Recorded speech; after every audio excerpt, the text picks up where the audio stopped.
नमस्कार दोस्तों, आपका स्वागत है आपकी अपनी यूट्यूब चैनल में। आज हम लोग जो है एलपी और टेक्नीशियन के जो कि टॉप साइंस के क्वेश्चन लेकर आए। तो वीडियो को लास्ट तक जरूर देखिएगा और अगर इनमें से किसी भी प्रश्नों का आंसर अगर आपको पता है तो आप कमेंट बॉक्स में दे सकते हैं। तो चलिए आज का वीडियो शुरू करते हैं। आज का पहला क्वेश्चन है, निम्नलिखित में से क्या स्वच्छ ईंधन का गुण है? निम्नलिखित में से क्या स्वच्छ ईंधन का गुण है? तो ये प्रदूषण मुक्त है। इसका राइट आंसर ऑप्शन ए हो जाएगा। प्रदूषण मुक्त जो है यह स्वच्छ ईंधन का जो है मुख्य गुण है। चलिए अगला क्वेश्चन देख लेते हैं। अगला क्वेश्चन है, मोटरसाइकिल दुर्घटना के दौरान हेलमेट क्या काम करने में सहायता होता है? मोटरसाइकिल दुर्घटना के दौरान हेलमेट क्या काम कम करने में जो है सहायता होता है? तो ये आवेग को कम करता है। इसका राइट आंसर ऑप्शन ए हो जाएगा। आवेग को जो है मोटरसाइकिल दुर्घटना के दौरान जो है हेलमेट जो है आवेग को कम कर देता है। चलिए अगला क्वेश्चन देख लेते हैं। अगला क्वेश्चन है, एक ध्वनिक अनुनाद जो कंपन में होने पर नियत स्वरमान पर गूंजता है।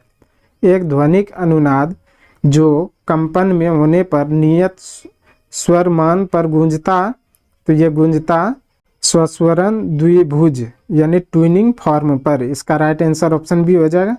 ट्विनिंग फॉर्म पर जो है एक ध्वनि अनुनाद जो है कंपन होने पर जो है नियत स्वरमान में गूंजता है। चलिए इसके बारे में देख लेते हैं। ध्वनि के स्रोत और परावर्तक सतह के बीच न्यूनतम दूरी जो है 17 मीटर होनी चाहिए और जो है हमारा कान जो है ध्वनि को सुन सकता है और जो है उसका प्रभाव हमारे जो है मस्तिष्क पर 0-1 सेकेंड तक रहता है। बहुत ही इम्पोर्टेंट है कि कान जो है हमारा कोई भी ध्वनि सुनता है तो उसके हमारे कान पर जो है हमारे मस्तिष्क पर जो है 0.1 सेकेंड तक रहता है। प्रतिध्वनि द्वारा जो है हम समुद्री गहराई, वायुयान की ऊंचाई, सुदूर स्थित पहाड़ की दूरी आदि जो है माप सकते हैं। चलिए अगला क्वेश्चन देख लेते हैं। अगला क्वेश्चन है, चांद की सतह पर एक वस्तु का भार 60 न्यूटन है। पृथ्वी की सतह पर इसका भार क्या होगा? चांद की सतह पर एक वस्तु का भार 60 न्यूटन है तो पृथ्वी की सतह पर इसका भार क्या होगा? तो यह 360 न्यूटन हो जाएगा। इसका राइट आंसर ऑप्शन डी हो जाएगा। 360 न्यूटन, क्योंकि जो है वहाँ 6 गुना हो जाता है तो इसको अगर 6 से गुना करेंगे तो 360 न्यूटन जो है हो जाएगा। चलिए अगला क्वेश्चन देख लेते हैं। अगला क्वेश्चन है, आमतौर पर मेंडेलियन कारक क्या कहलाते हैं? आमतौर पर मेंडेलियन कारक क्या कहलाते हैं? तो ये जीन कहलाते हैं। इसका राइट ऑप्शन बी हो जाएगा। जीन जो है मेंडेलियन कारक जो है कहलाते हैं। चलिए इसके बारे में देख लेते हैं। आनुवंशिकता के बारे में सर्वप्रथम जानकारी ऑस्ट्रिया निवासी ग्रेगर जोहानसन मेंडल ने दिया था। तो बहुत ही इम्पोर्टेंट है। ऑस्ट्रेलिया के निवासी थे जो कि ग्रेगर जोहान मेंडल, और कब दिया था? तो यह 1822 से 84 के बीच में दिया था। इसी के कारण जो है इसे आनुवंशिकता का पिता भी कहा जाता है। और जोहानसन ने सर्वप्रथम जीन शब्द का प्रयोग जो है 1909 में किया था, तो इसको याद रखिएगा। और डब्ल्यू वाटसन ने 1905 में जो है सर्वप्रथम जेनेटिक नाम दिया था। और क्रोमोजोम का नामकरण जो है डब्ल्यू वाल्टेयर ने 1888 में दिया था। तो यह भी पूछा जाता है क्रोमोजोम का नामकरण जो है किसने दिया था? तो डब्ल्यू वाल्टेयर ने। और कब दिया था? तो यह 1888 में दिया था। और डब्ल्यू वाटसन ने जो 1905 में सर्वप्रथम जेनेटिक नाम दिया था। तो इसको भी याद रखिएगा। चलिए अगला क्वेश्चन देख लेते हैं। अगला क्वेश्चन है, निम्नलिखित में से किस जोड़े की दिशा हमेशा एक समान होती है? निम्नलिखित में से किस जोड़े की दिशा हमेशा एक समान होती है? तो ये होते हैं बल और त्वरण का। इसका राइट आंसर ऑप्शन बी हो जाएगा। बल और त्वरण का जोड़े जो है हमेशा एक समान होती है। चलिए इसके बारे में देख लेते हैं। बल की परिभाषा जो है न्यूटन के प्रथम गति नियम से प्राप्त होता है। तो ये बहुत बार एग्जाम में पूछा गया कि न्यूटन के प्रथम गति के नियम से जो है किसकी परिभाषा होता है? तो बल का। और बल जो है यह सदिश राशि है और इसका एसआई मात्रक जो है न्यूटन है। किसी वस्तु के वेग परिवर्तन की दर को जो है उस वस्तु का त्वरण कहते हैं, तो इसको भी याद रखिएगा। चलिए अगला क्वेश्चन देख लेते हैं। अगला क्वेश्चन है, कोई लुढ़कता हुआ पत्थर तब रुक जाता है जब इसकी पूरी गतिज ऊर्जा किस में बदल जाती है। कोई लुढ़कता हुआ पत्थर तब रुक जाता है जब इसकी पूरी गतिज ऊर्जा किस में बदल जाती है, तो ये बदल जाती है स्थितिज ऊर्जा में। इसका राइट आंसर ऑप्शन सी हो जाएगा। स्थितिज ऊर्जा में जो है जब बदल जाएगी, जब कोई लुढ़कता हुआ पत्थर जो है रुक जाएगा। तो चलिए इसके बारे में देख लेते हैं। गतिज ऊर्जा जिसे काइनेटिक एनर्जी कहते हैं, इसका जो है होता है हाफ mv²। तो इसको याद रखिएगा, ये सूत्र बहुत पूछा जाता है बार बार। और स्थितिज ऊर्जा यानी पोटेंशियल एनर्जी का होता है mv²। संवेग को 2 गुना हो जाने पर जो है गतिज ऊर्जा 4 गुनी हो जाती है। बहुत बार एग्जाम में पूछा जाता है कि जो है गतिज ऊर्जा अगर 4 गुनी होगी तो संवेग कितना हो जाएगा, तो संवेग 2 गुना हो जाएगा। और गतिज ऊर्जा 4 गुना हो जाएगा तो संवेग 2 गुना, और संवेग 2 गुना हो जाएगा तो गतिज ऊर्जा 4 गुनी हो जाती है। तो इसको याद रखिएगा। चलिए नेक्स्ट क्वेश्चन। अगला क्वेश्चन है, निम्न में से किस समूह में 72 कोष में एक इलेक्ट्रॉन होते हैं। निम्न में से किस समूह में 72 कोष में एक इलेक्ट्रॉन होते हैं, तो ये होते हैं लिथियम, सोडियम और कैल्शियम में। इसका राइट आंसर ऑप्शन सी हो जाएगा। लिथियम, सोडियम और कैल्शियम में जो है 72 कोष में एक इलेक्ट्रॉन होते हैं। चलिए अगला क्वेश्चन देख लेते हैं। अगला क्वेश्चन है, निम्नलिखित में से किस अक्रिय गैस का इलेक्ट्रॉनिक विन्यास क्लोराइड आयन होता है। निम्नलिखित में से किस अक्रिय गैस का इलेक्ट्रॉनिक विन्यास जो है क्लोराइड आयन होता है, तो ये होता है आर्गन का। इसका राइट आंसर ऑप्शन डी हो जाएगा। आर्गन में जो है अक्रिय गैस का इलेक्ट्रॉनिक विन्यास क्लोराइड आयन होता है। चलिए अगला क्वेश्चन देख लेते हैं। अगला क्वेश्चन है, निम्नलिखित में से कौन सा कोशिकांग केवल पशु कोशिकांग में पाया जाता है। निम्नलिखित में से कौन सा कोशिकांग केवल पशु कोशिकांग में पाया जाता है, तो ये पाया जाता है सेंट्रोसोम। इसका राइट आंसर ऑप्शन सी हो जाएगा। सेंट्रोसोम जो है यह कोशिकांग जो है केवल पशु कोशिकांग में पाया जाता है। चलिए इसके बारे में जान लेते हैं। तरकाय जो है की खोज बेबरी ने 1888 में किया था, और यह रचना जो है एक बेलन जैसी रचना के रूप में दिखती है, और यह जंतु में केंद्रक के पास जो है एक छोटा सा चमकदार सेंट्रोसोम जंतु कोशिका विभाजन में मदद करता है। लाइसोसोम जो है यह बहुत ही सूक्ष्म कोशिकांग है जो छोटी सी छोटी पुटिकाओं के रूप में पाया जाता है। तो इसको याद रखिएगा। चलिए अगला क्वेश्चन देख लेते हैं। अगला क्वेश्चन है, एक तत्व के इलेक्ट्रॉनिक विन्यास 2881 है, तत्व का नाम बताएं। एक तत्व का इलेक्ट्रॉनिक विन्यास 2881 है, तो तत्व का नाम क्या होगा, तो ये होगा पोटेशियम। इसका राइट आंसर ऑप्शन बी हो जाएगा। पोटेशियम का जो है इलेक्ट्रॉनिक विन्यास जो है 2881 होता है। चलिए इसके बारे में जान लेते हैं। पोटेशियम का जो है परमाणु संख्या 19 है, तो इसको याद रखिएगा। पोटेशियम का परमाणु संख्या 19 होता है।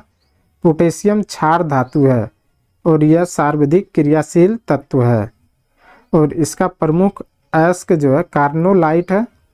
मैग्नीशियम की इलेक्ट्रॉनिक विन्यास का बात करें तो ये 282 होता है, और सोडियम का 281 होता है, और कैल्शियम का इलेक्ट्रॉनिक विन्यास जो है 2882 होता है। तो ये सभी बहुत इंपॉर्टेंट है, तो इसको याद रखिएगा। 281 जो है सोडियम का होता है, 282 मैग्नीशियम का होता है, और 2882 जो है कैल्शियम का होता है।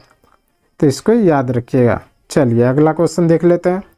अगला क्वेश्चन है, निम्न में से क्या अचल होते हैं और एक ठोस सपोर्ट से जुड़े होते हैं।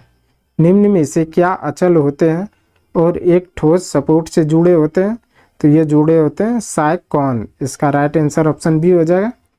साइकोन जो है यह एक अचल होते हैं और जो है एक ठोस सपोर्ट से जुड़े होते हैं। चलिए अगला क्वेश्चन देख लेते हैं। अगला क्वेश्चन है पृथक करने की प्रक्रिया में किसमें ऊर्जा अवशोषित होगी। पृथक करने की प्रक्रिया में किसमें ऊर्जा अवशोषित होगी, तो ये होगी एक इलेक्ट्रॉन को एक इलेक्ट्रॉन से। इसका राइट आंसर ऑप्शन ए हो जाएगा। एक इलेक्ट्रॉन को एक इलेक्ट्रॉन से जो है पृथक यानी अलग करने की प्रक्रिया में जो है ऊर्जा अवशोषित होगी। चलिए अगला क्वेश्चन देख लेते हैं। अगला क्वेश्चन है कार्य करने में सक्षम वस्तु में क्या होता है। कार्य करने में सक्षम वस्तु में क्या होता है, तो ये होता है ऊर्जा। इसका राइट आंसर ऑप्शन सी हो जाएगा। कार्य करने की सक्षम वस्तु में जो है ऊर्जा होता है। चलिए इसके बारे में जान लेते हैं। ऊर्जा एक अदिश राशि है। यह बहुत बार पूछा गया कि ऊर्जा कौन सी राशि है, तो ये अदिश राशि है और इसका एसआई मात्रक जूल होता है। कार्य जो है एक अदिश राशि है और इसका मात्रक जूल है। कार्य बराबर होता है बल इंटू विस्थापन और संवेग द्रव्यमान और वेग का जो है गुणनफल होता है।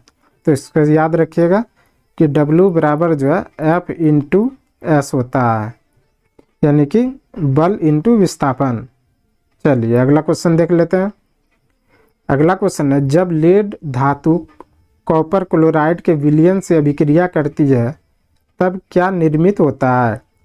जब लेड धातु कॉपर क्लोराइड के विलयन से अभिक्रिया करती है तब क्या निर्मित होता है, तो यह निर्मित होता है लेड क्लोराइड निर्मित होता है। इसका राइट आंसर ऑप्शन डी हो जाएगा।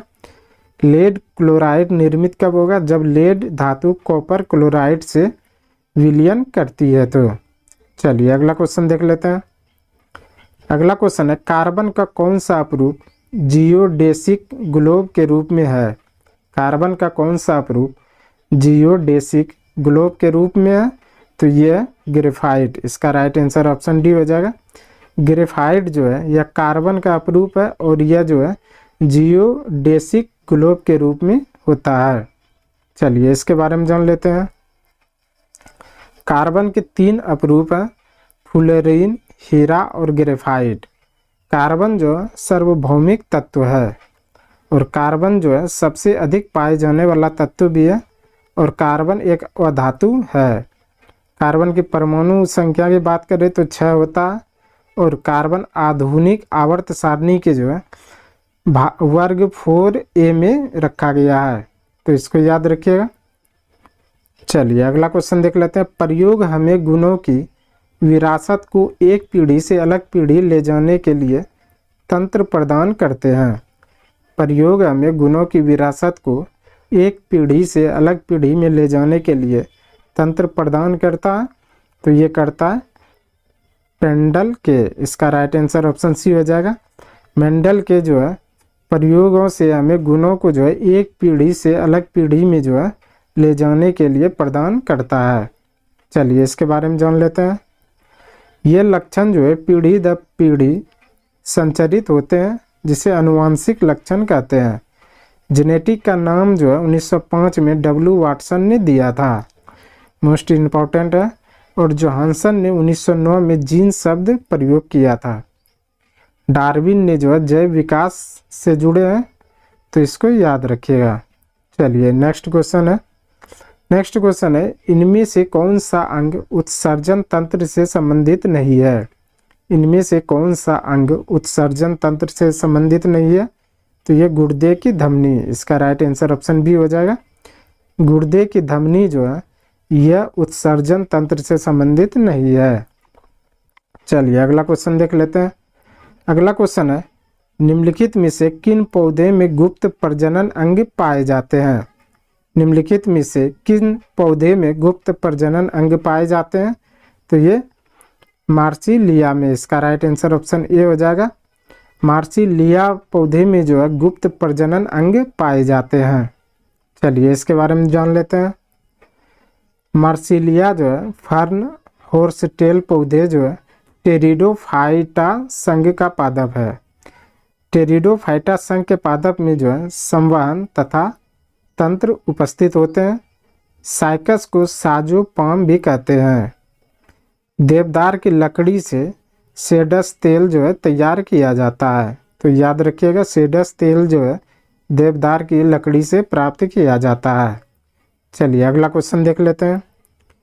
आज का अंतिम क्वेश्चन है, निम्न में से किन तरंगों से संपीड़न और विरलन प्रतिक्रिया शामिल है? निम्न में से किन तरंगों से संपीड़न और विरलन प्रतिक्रिया शामिल है? तो यह अनुदैर्घ्य तरंग से, इसका राइट आंसर ऑप्शन ए हो जाएगा। अनुदैर्घ्य तरंग से जो है संपीड़न और विरलन प्रतिक्रिया जो है शामिल है। चलिए इसके बारे में जान लेते हैं।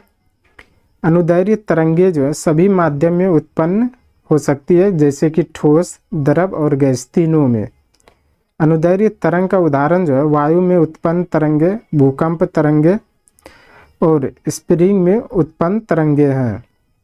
अनुप्रस्थ तरंगे जो है श्रृंग और गर्त के रूप में संचरित होती है।